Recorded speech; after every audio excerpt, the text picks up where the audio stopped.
Oke, bismillahirrahmanirrahim. Assalamualaikum warahmatullahi wabarakatuh. Bagaimana kabarnya para teman-teman mahasiswa? Semoga masih tetap semangat ya menjalani study from home. Oke, kembali lagi dengan mata kuliah Sistem Manajemen Halal dengan saya Siti Aminah. Sebelum memulai perkuliahan, mari kita sama-sama membaca basmalah. Bismillahirrahmanirrahim. Oke, setelah 2 pekan ya, 2 pekan, saya tidak, men-share video penjelasan materi karena terjeda oleh, penjelasan serol, kemudian, 1 minggu untuk mengerjakan, ringkasan mengenai tahapan-tahapan pengisian serol. Kemudian untuk pekan ini kita kembali melanjutkan materi kita tentang, pengembangan dan penerapan SJH. Di pertemuan pertama, atau mungkin di sesi UTS sudah, dipaparkan ya, mengenai 11 kriteria sistem jaminan halal. Saya memaparkan dari poin ke-6 sampai 11 ya. Untuk pertemuan kali ini kita, fokus ke pengembangan dan penerapan, sistem jaminan halal.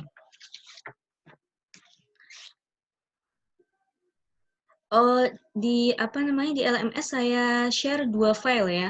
Selain file PPT ini juga saya share, file contoh manual, SJH. Silakan di-download, itu untuk persiapan pengumpulan tugas akhir gitu. Jadi insya Allah untuk pekan depan nanti yang ngisi Bulia, kita gunakan Zoom ya. Jadi nanti silakan dipersiapkan aplikasinya.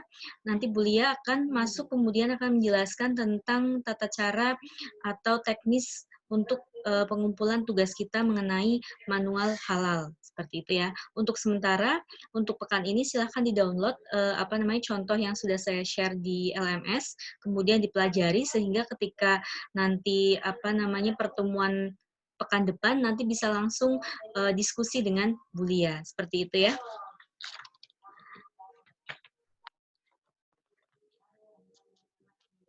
Nah, poin-poin kita pada pertemuan kali ini adalah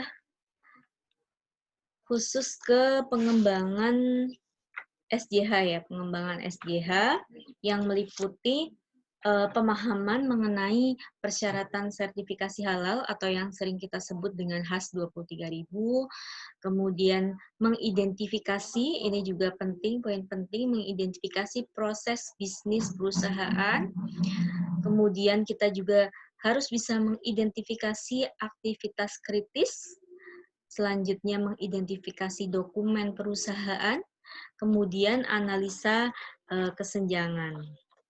Satu-satu kita akan coba jelaskan. Yang pertama adalah selayaknya sebagai nanti kalian ya sebagai misalnya auditor hal internal maupun auditor hal eksternal nanti ya harus memahami persyaratan sertifikasi halal yang tercantum dalam HAS 23.000. Di mana di sana tercantum bahwa pengembangan SJH harus sesuai dengan persyaratan sertifikasi halal yang tercantum pada HAS 23.000, yaitu dari segi kebijakan dan prosedur sertifikasi halal, kemudian 11 SJH. Jadi terkait dengan bagaimana sistem akan dikembangkan dan sebagainya itu harus mengacu kembali lagi kepada 11 kriteria halal. Nah, untuk mencapai pemahaman tersebut ya kadang kan perusahaan atau yang belum punya basic tentang sertifikasi halal masih banyak yang kebingungan gitu ya bagaimana langkah-langkah sertifikasi halal maupun bagaimana implementasinya. Terkait dengan implementasi biasanya banyak sekali kebingungan-kebingungan gitu ya dalam penyusunannya. Maka LPPOM MUI memfasilitasi perusahaan tersebut untuk memahami persyaratan sertifikasi halal, antara lain dengan berbagai cara, yaitu dengan menerbitkan buku seri khas 23.000.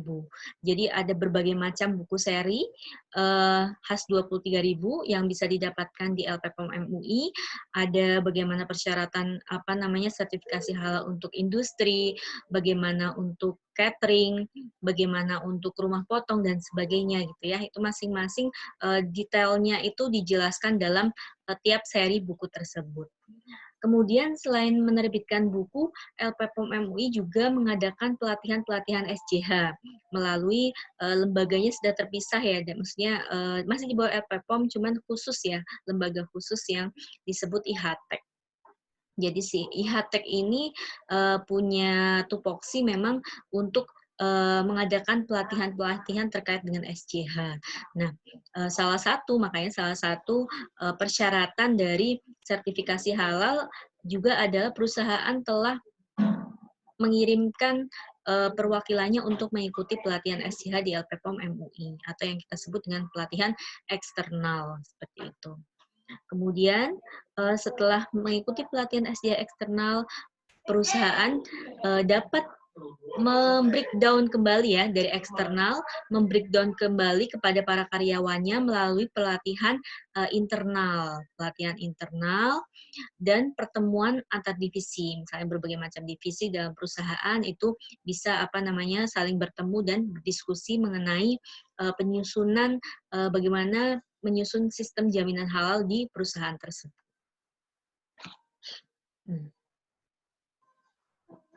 Oke.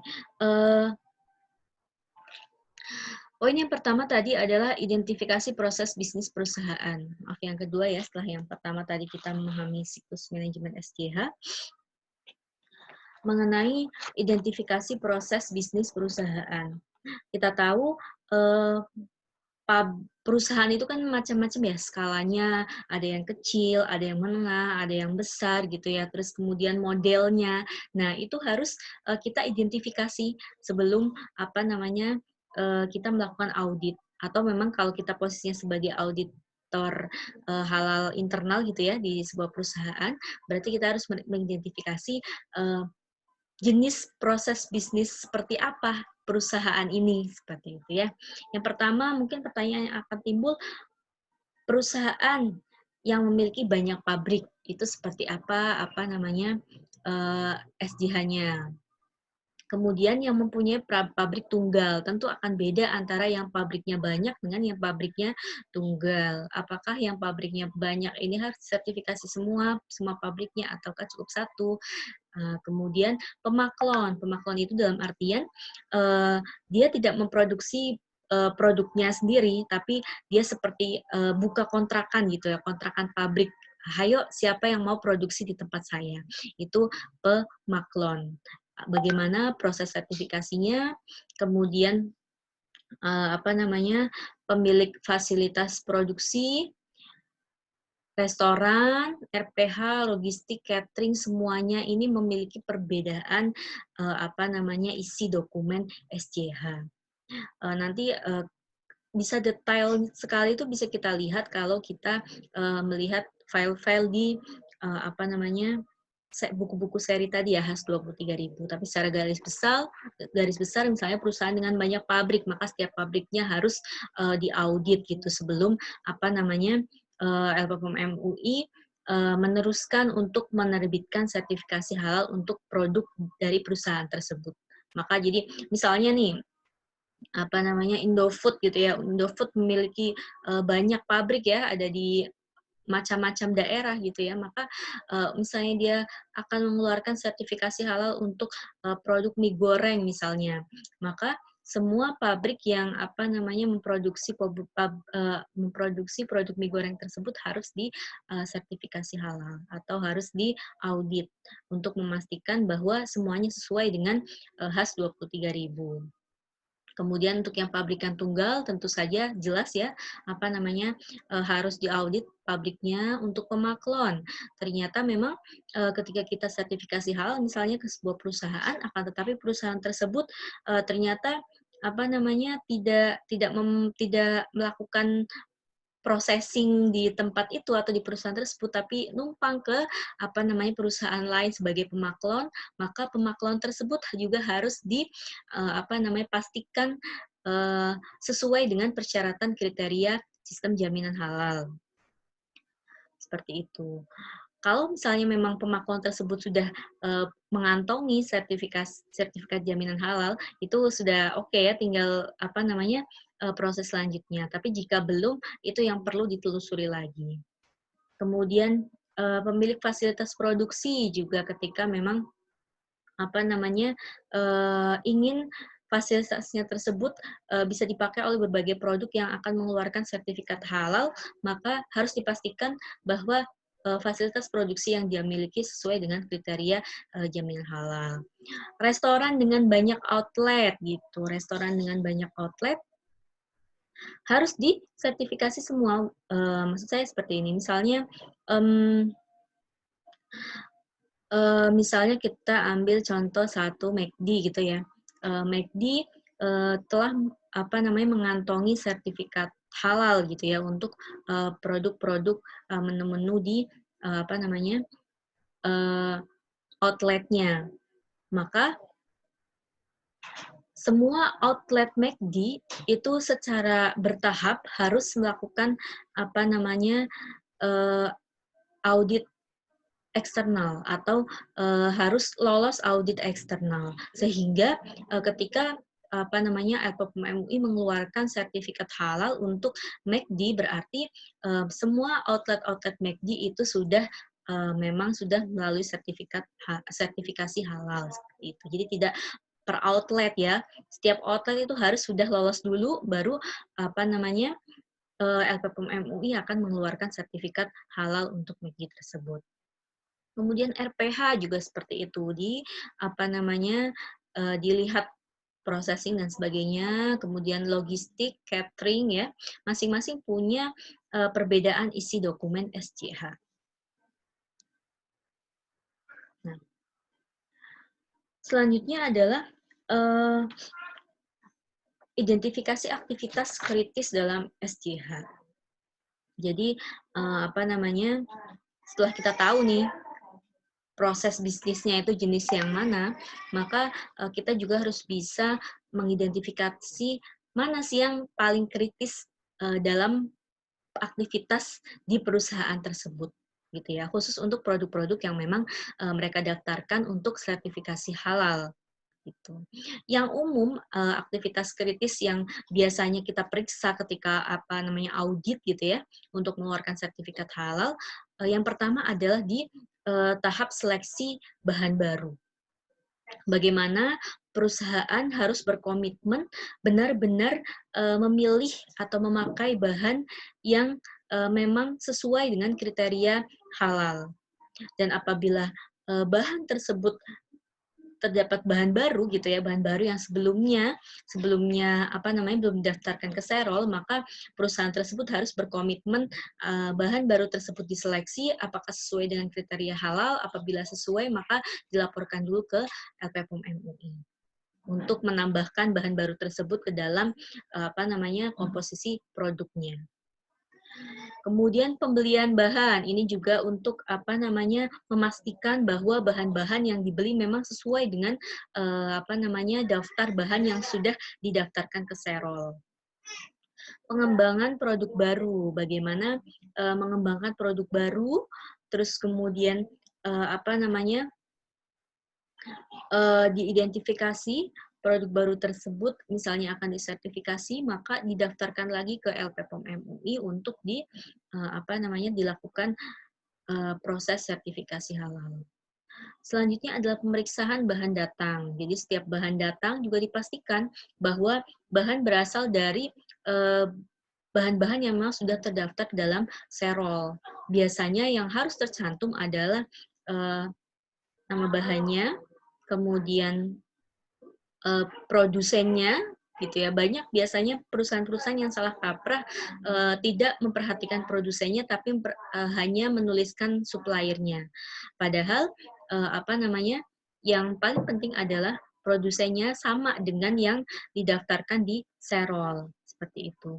Apabila misalnya ada bahannya sama nih, misalnya dia pakai tepung terigu gitu ya, pakai tepung terigu, sama-sama tepung terigu gitu ya, tapi beda produsen, maka harus dua-duanya didaftarkan dalam serol, seperti itu. Pemeriksaan bahan datang. Kemudian produksi, dalam produksi juga ini yang paling banyak juga termasuk aktivitas kritis. Bagaimana proses produksi dilakukan dengan fasilitas-fasilitas yang memang bebas najis, kemudian proses produksinya sendiri, bahan-bahannya juga terbebas dari hal-hal yang tidak diperbolehkan dalam kriteria jaminan halal, kemudian pelaku produksinya dan sebagainya. Itu diidentifikasi dan benar-benar perhatikan mana sih yang kritis, titik kritis kehalalannya dalam produksi tersebut. Selanjutnya pencucian fasilitas produksi. Nah, ini juga yang harus diperhatikan, salah satu yang diperhatikan. Kita tanyakan, atau mungkin kita di perusahaan sebagai karyawan, kita harus perhatikan biasanya pencucian fasilitas produksi itu menggunakan apa. Misalnya, menggunakan air biasa, Bu, gitu, menggunakan air saja, atau menggunakan cairan-cairan. Pastikan cairan tersebut memang bahan-bahan yang termasuk bahan halal. Kalaupun dengan air biasa tidak berhenti sampai di situ, akan tetapi apakah ada proses validasi di sana untuk memastikan bahwa peralatan ini, fasilitas ini sudah bersih. Ada, Bu, proses validasi, kita cek dulu total mikroba dan sebagainya. Nah, kalau ada proses validasi, kita bisa telusuri lagi validasinya menggunakan apa. Kan validasi itu biasanya harus ke lab ya, harus diuji dan sebagainya. Nah, sampel yang dipakai, dipakai atau alat yang dipakai untuk mengambil sampel yang untuk diuji di lab itu menggunakan apa? Biasanya menggunakan metode swab misalnya. Nah, media yang dipakai itu apa? Nah, seperti itu. Apakah halal dan sebagainya? Itu harus diperhatikan. Kemudian penyimpanan dan penanganan bahan dan produk. Ini terkait dengan penggudangan ya. Di gudang, biasanya auditor itu selalu memeriksa bagaimana sistem penyimpanan dan penanganan bahan serta produk di gudang. Apakah terpisah antara produk dan bahan? Nah, diperiksa juga di dalam gudang tersebut, apakah memang di gudang tersebut digunakan khusus untuk menyimpan bahan-bahan halal, ataukah memang dicampur dengan bahan-bahan lainnya yang tidak terdaftar dalam serol. Itu juga perlu diperhatikan, gitu ya. Kalaupun memang dicampur, masih tidak masalah sepanjang memang perusahaan dapat menjamin tidak ada kontaminasi silang antara keduanya. Seperti itu. Selanjutnya transportasi, ini juga perlu diperhatikan. Transportasi, perusahaan tersebut menggunakan transportasi milik sendiri atau transportasi jasa, gitu. Ketika transportasi milik sendiri, apakah ada pengecekan, kebersihan dan sebagainya, terbebas dari najis dan seterusnya? Apakah ketika menggunakan transportasi jasa, apakah transportasi itu pernah digunakan untuk mengangkut produk-produk atau bahan-bahan yang tidak halal? Kemudian ketika memang pernah, apakah sudah dilakukan pencucian sesuai dengan syariat dan sebagainya, itu perlu ditelusuri, gitu ya. Jadi memang detail sekali, pastikan semua rantainya itu bebas dari bahan-bahan yang tidak halal. Nah, selanjutnya poin-poin selanjutnya ini khusus untuk restoran dan catering. Ini juga pakai khusus ya, karena untuk poin ini biasanya tidak kita periksa ketika di perusahaan atau di industri, tapi ketika di restoran maka kita harus meriksa bagaimana display dan penyajian produk-produk yang disertifikasi halal. Apakah berbarengan dengan produk yang tidak disertifikasi halal dan sebagainya. Kemudian ketika ada pengembangan dapur dan outlet baru, itu seperti apa, maka tentu saja harus dilakukan audit lagi, terus kemudian dipastikan bahwa semuanya sesuai dengan kriteria halal. Aturan pengunjung, biasanya kita sering lihat ya, ketika di restoran atau catering restoran yang apa namanya sudah sertifikasi halal, kita melihat peraturan yang terpampang biasanya di dinding bahwa pengunjung tidak boleh membawa makanan di luar produk restoran tersebut. Itu tujuannya apa? Tujuannya untuk memastikan bahwa yang apa namanya dimakan oleh pengunjung adalah makanan-makanan halal yang berasal dari restoran tersebut yang sudah disertifikasi halal. Ataupun misalnya ada catatan ketika bagaimana Bu ketika sebuah restoran yang sudah sertifikasi halal akan tetapi memperbolehkan misalnya pengunjung yang membawa kue ulang tahun misalnya untuk merayakan ulang tahun di restoran itu gitu, menggunakan kue ulang tahun dari luar akan tapi misalnya konsumsi berasal dari restoran tersebut atau mungkin hanya menyewakan tempat dan sebagainya.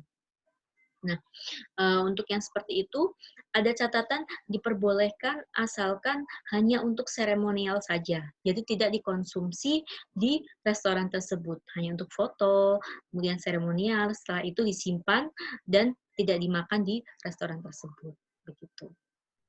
Aturan karyawan juga seperti apa itu apa namanya diperhatikan atau ditelusuri gitu. Bagaimana kebersihan karyawan, ada tempat cuci tangan dan sebagainya, bagaimana menggunakan fasilitas-fasilitas untuk produksi dan sebagainya.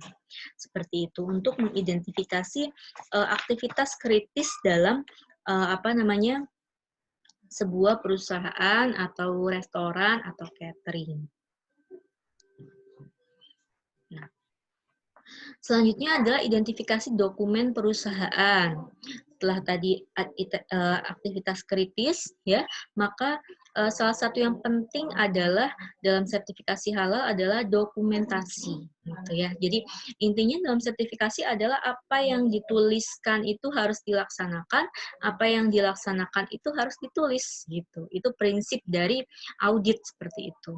Jadi memang dokumen-dokumen itu penting sekali untuk sebagai bukti bahwa perusahaan tersebut telah menjalankan sistem jaminan halal. Walaupun dokumennya ini tidak baku gitu ya, format dan sebagainya.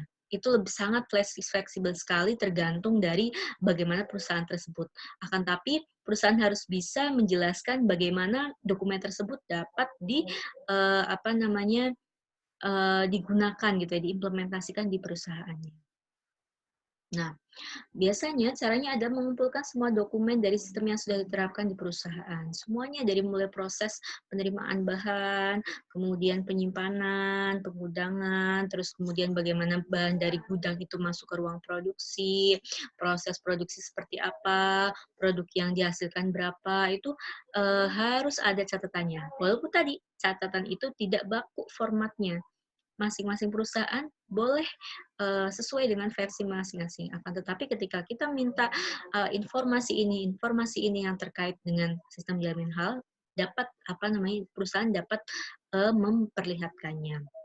Ada yang sudah canggih tidak pakai dokumen tertulis atau paper lagi, tapi sudah semua dengan sistem gitu ya, based on system itu ada.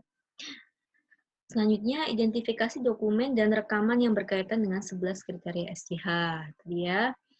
Nah, dokumen-dokumen ini berguna untuk melakukan analisa kesenjangan atau gap. Apa itu analisa kesenjangan atau gap? Yaitu sebuah analisa atau sebuah pengamatan apakah sistem yang telah dijalankan oleh perusahaan tersebut sudah sesuai dengan kriteria jaminan halal.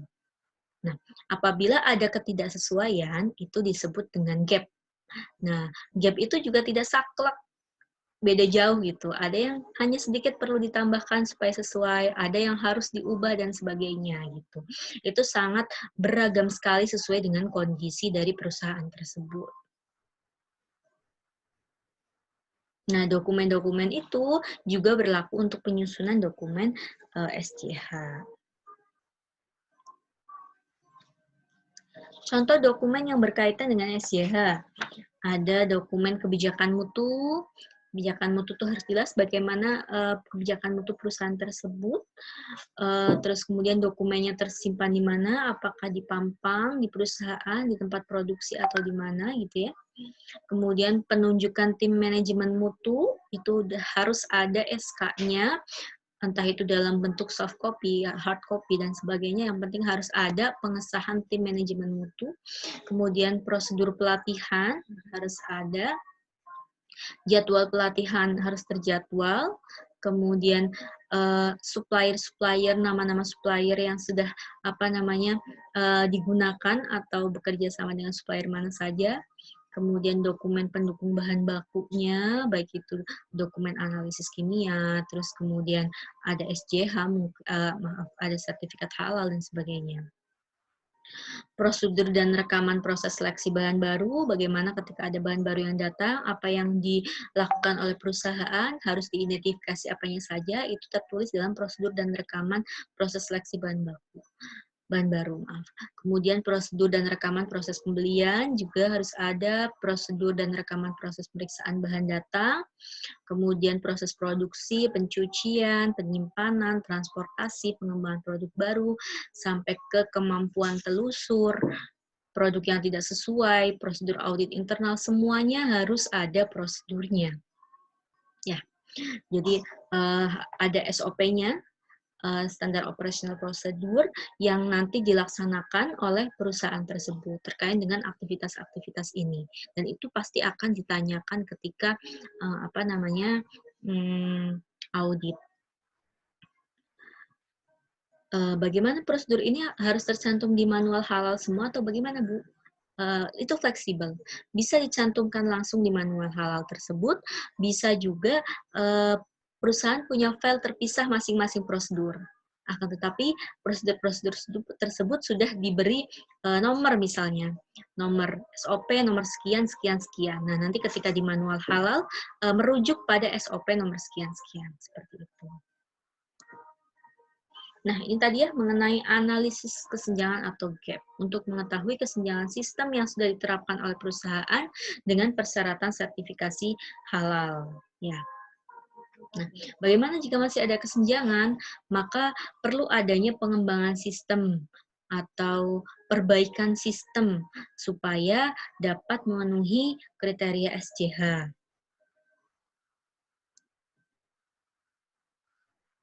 Nah, langkah analisis kesenjangan ini juga berguna untuk mengintegrasikan SJH dengan sistem yang sudah ada di perusahaan.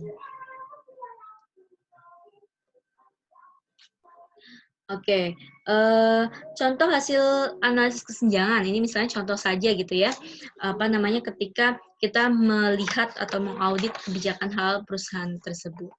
Misalnya perusahaan tersebut ada kebijakan mutunya ada, tetapi tidak ada kata halalnya di sana. Jadi mutunya secara umum, general. Maka ada gap di sana. Maka tindak lanjutnya adalah menambahkan pernyataan kebijakan tentang halal ke dalam mutu.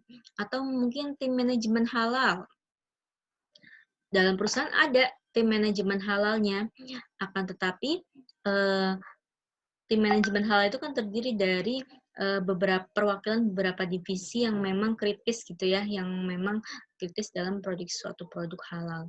Nah, misalnya ada salah satu yang belum masuk ke dalam tim halal, misalnya tidak ada tim R&D misalnya seperti, padahal R&D ini salah satu yang kritis misalnya, maka perlu dimasukkan atau ditambahkan tim R&D itu. Pelatihan dan edukasi, ada SOP pelatihan, tapi tidak ada aspek halalnya, maka perlu ditambahkan aspek halal. Jadi lebih ke perbaikan ya, penambahan yang memang kurang dari perusahaan tersebut. Bahan juga seperti itu. Misalnya ada bahan yang digunakan namun belum diperiksa kesesuaiannya dengan kriteria, maka harus diperiksa. Produk, fasilitas produksi gitu ya, bisa dibaca secara secara detail ya, satu persatu. Sampai ke kemampuan telusur, SOP-nya harus ada. Kemudian produk yang tidak memenuhi kriteria halal, apakah di manual halal tertulis seperti apa, kalau misalnya belum harus dilengkapi SOP-nya. Audit internal misalnya sudah ada, tetapi jumlahnya masih kurang, atau dokumen-dokumen pendukungnya kurang, belum ada bukti dan sebagainya. Itu perlu ditambahkan. Nah, oke, itu tentang apa namanya pengembangan ya, pengembangan SJH, baik secara memahami kriteria SJH sampai ke apa namanya menganalisis bagaimana proses bisnis sampai dengan apa adanya kesenjangan atau gap. Selanjutnya adalah penyusunan dokumen SJH. Nah, ini yang akan kalian lakukan selama beberapa minggu ke depan. Nanti ada satu materi lagi dari saya tentang audit internal setelah penjelasan manual SJH, penyusunan manual SJH dari Bu Lia. Nah, penyusunan dokumen SJH ini terdiri dari manual SJH, prosedur pelaksanaan, dan bukti implementasi atau rekaman pelaksanaan SJH. Nanti yang kalian susun adalah manual SJH. Prinsipnya adalah harus terarah, terkendali, dan terukur. Nah, manual SJH sendiri merupakan dokumen yang menggambarkan rencana-rencana atau cara perusahaan untuk memenuhi kriteria SJH sesuai dengan ruang lingkup SJH perusahaan. Gitu. Jadi di dalamnya seperti pedoman bagaimana perusahaan tersebut melaksanakan sistem jaminan halal. Oleh karena itu, semua pedoman-pedoman tersebut di dalamnya itu harus lengkap apa namanya meliputi 11 kriteria SJH. Karakteristiknya dia harus terpisah dari manual sistem yang lain. Misalnya ada apa namanya sistem penjaminan mutu gitu ya, maka sebaiknya terpisah dari manual sistem penjaminan mutu yang lain. Ini khusus manual halal. Kemudian bisa dibuat dengan menganalisis gap tadi ya, seperti tadi menganalisis gap dulu. Selanjutnya dapat dijadikan panduan, dan ketika audit, maka pasti auditor LPPOM MUI akan menanyakan manual halal tersebut, kemudian akan dibandingkan dengan HAS 23.000. Kemudian akan ditanyakan bagaimana pelaksanaannya, implementasinya, semua keseluruhan dari isi manual halal itu akan dipreteli bahasanya ya, akan dibahas apakah sudah sesuai dengan HAS 23.000 dan apakah sudah sesuai dengan implementasi yang sudah dilakukan oleh perusahaan tersebut. Formatnya seperti apa, Bu? Formatnya pada dasarnya bebas. Jadi LPPOM MUI tidak menentukan format khusus pada dasarnya ya untuk manual SJH. Yang ada adalah poin-poin yang harus ada dalam manual SJH, yaitu 11 kriteria halal tadi, baik secara prosedur dan sebagainya.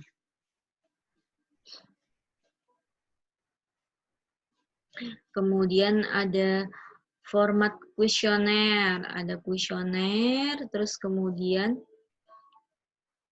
template. Nah, biasanya nanti yang file yang saya share itu template ya, template manual SJH. Template ini adalah salah satu opsi untuk perusahaan kecil yang biasanya belum mempunyai pengalaman yang cukup untuk penerapan sistem sistem jaminan halal.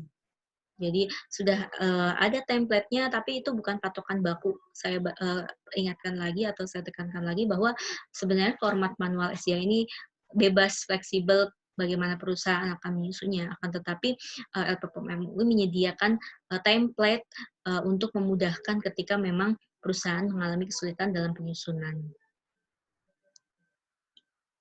Nah, contoh yang isi dari manual halal itu, ya isinya tadi ya meliputi 11 kriteria halal, dari kebijakan halal, disahkan apa belum, kapan pengesahannya, ada SK-nya tidak, tim manajemen halal terdiri dari siapa saja, ada SK-nya atau tidak, terus kemudian tupoksinya apa masing-masing dan sebagainya.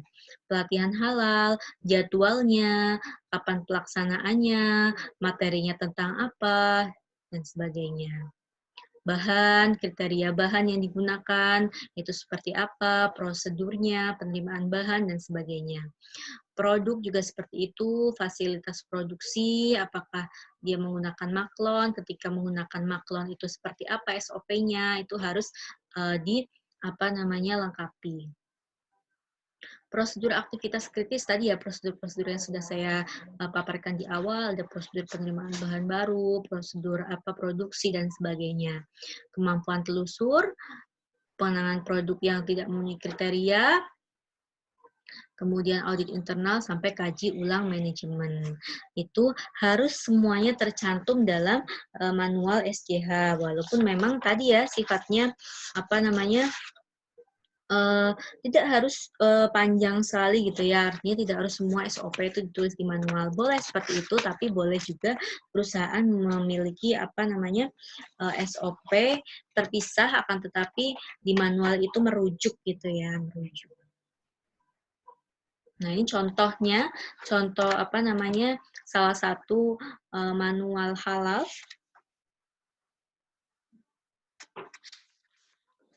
Salah satu manual halal.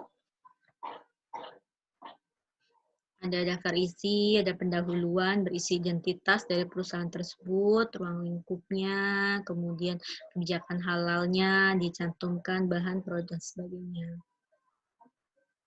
Nah, alternatif manual SJH untuk perusahaan dengan beberapa lokasi pabrik, maka SJH-nya bisa dibuat hanya satu manual SJH dan berlaku untuk semua pabrik itu bisa. Atau ketika memang pabriknya memerlukan untuk manual SJH secara khusus, maka boleh juga masing-masing pabrik itu memiliki manual SJH. Akan tetapi memang yang jadi dasar adalah manual SJH itu sesuai dengan 11 kriteria halal.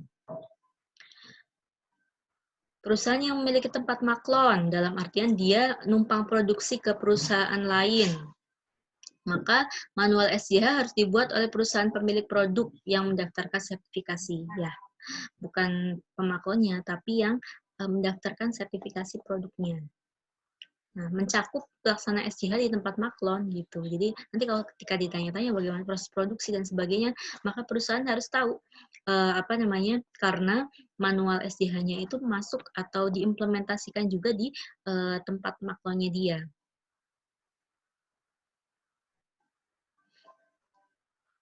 Prosedur pelaksanaan SJH, tata cara atau langkah atau proses pelaksanaan SJH yang dibakukan dapat berupa SOP, bisa instruksi kerja, spesifikasi, standar, jadwal, dan sebagainya. Checklist itu sangat fleksibel, sangat beragam, banyak cara yang bisa dilakukan oleh perusahaan. Itu variatif ya, jadi tidak dipatok. Yang penting perusahaan punya dokumentasi yang bagus tentang pelaksanaan 11 kriteria halal. Contoh isi prosedur, ada tujuan, ruang lingkup, daftar istilah, dan sebagainya, penjelasan kegiatan, dan sebagainya. Langkah-langkahnya, kenali kegiatan yang akan disusun, kemudian PIC-nya siapa, PIC-nya siapa, akan pertemuan untuk diskusi, kemudian catat dengan lengkap kegiatannya seperti apa. Selanjutnya, disepakatkan tahapan yang berbeda antar PIC, terus kemudian baru disusun rancangannya. Setelah itu disahkan prosedurnya. Nah, contoh pengembangan prosedur pelaksanaan SJH, IKM menggunakan manual template sebagai prosedur dalam implementasi SJH. Nanti ada template yang di-share itu template IKM ya. Perusahaan mengintegrasikan prosedur SJH dengan prosedur sistem yang lain. Boleh dalam implementasinya misalnya mengadakan pelatihan. Pelatihannya sama, maksudnya bukan sama, berbarengan dengan pelatihan sistem keamanan pangan gitu. Akan tetapi memang di dalam pelatihan tersebut ada pelatihan sistem keamanan pangan dan ada pelatihan mengenai halal. Itu boleh. Itu namanya integrasi ya. Memisahkan prosedur SJH dengan prosedur lain. Itu juga boleh. Memiliki prosedur khusus terkait dengan manajemen cara memenuhi permintaan produk halal dari customer. Masih pelaksanaannya, SOP pelatihan internal, ada tahapan-tahapannya, jadwalnya, ada SOP khususnya ya, materinya apa, siapa pematerinya, kemudian bagaimana dokumentasinya.